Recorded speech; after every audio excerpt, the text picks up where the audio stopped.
নমস্কাৰ, আপুনি চাই আছে যুগ নিউজ। আমাৰ ভিডিঅ'টো চাই যদি ভাল পায় প্লিজ লাইক কৰিবলৈ নাপাহৰিব আৰু কমেণ্ট কৰক আমালৈ আপোনাৰ বহুমূলীয়া বক্তব্য। লগতে চেনেলটো ছাবস্ক্ৰাইব কৰি বেল আইকনটো দবাই দিব যাতে আপুনি আমাৰ ভিডিঅ'বোৰৰ আপডেট লগে লগে পায়। ধন্যবাদ।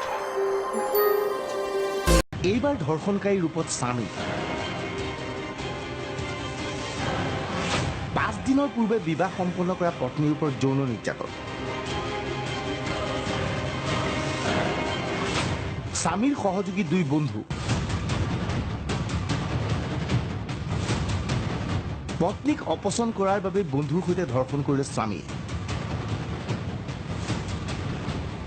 এনেধৰণৰ এক ভয়াৱহ ঘটনা সংঘটিত হৈ গ'ল কৰিমগঞ্জত। যোৱা 13 এপ্ৰিল তাৰিখে বিবাহ সম্পন্ন হৈছিল আব্দুল বছিত আৰু এগৰাকী যুৱতী। বিয়াৰ দিনাৰ পৰাই আব্দুল বছিতে ঘনে ঘনে কৈছিল তেওঁৰ ঘৈণীক তেওঁ পছন্দ কৰা নাই। সেয়েহে পত্নীক বাৰে বাৰে হেঁচা প্ৰয়োগ কৰিছিল পিতৃগৃহৰ পৰা যৌতুক আনিবলৈ। যোৱা 17 এপ্ৰিলত সম্পন্ন হৈছিল বিবাহ। দৰাৰ নাম আব্দুল বাছিক। বিয়াৰ পিছৰে পৰা পত্নীক নিৰ্যাতন,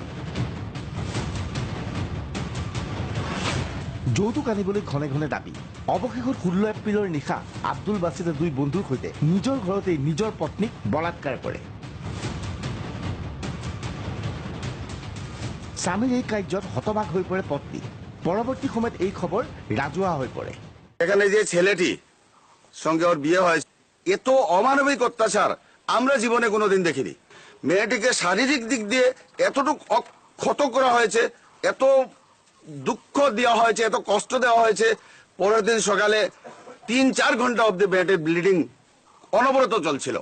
ডক্টর শিবনাথ পাল মেয়েটিকে দেখে যে ওর যে শারীরিক অবস্থা ছিল উনি এত বিচলিত হয়ে বললেন, ওদেরকে খবর করলেন, বলে পুলিশে খবর দাও, এরা তো মেয়েটিকের উপর শারীরিক যাতনা দিয়েছে, কষ্ট দিয়েছে। ইতিমধ্যে অঞ্চলটোৰ লোকসকল একত্ৰিত হৈ এই ক্ষেত্ৰত বিচাৰ কৰে আৰু পৰৱৰ্তী সময়ত আৰক্ষী থানাত গোচৰ ৰুজু কৰে। এই গোচৰৰ ভিত্তিত এইজন ব্যক্তিক গ্ৰেপ্তাৰ কৰা হৈছে। এইজনেই সেই কুখ্যাত স্বামী আব্দুল বাছিত, যি বন্ধুৰ সৈতে নিজৰ পত্নীক ধৰ্ষণ কৰিছিল। ঘটনাই যথেষ্ট চাঞ্চল্যৰ সৃষ্টি কৰিছে।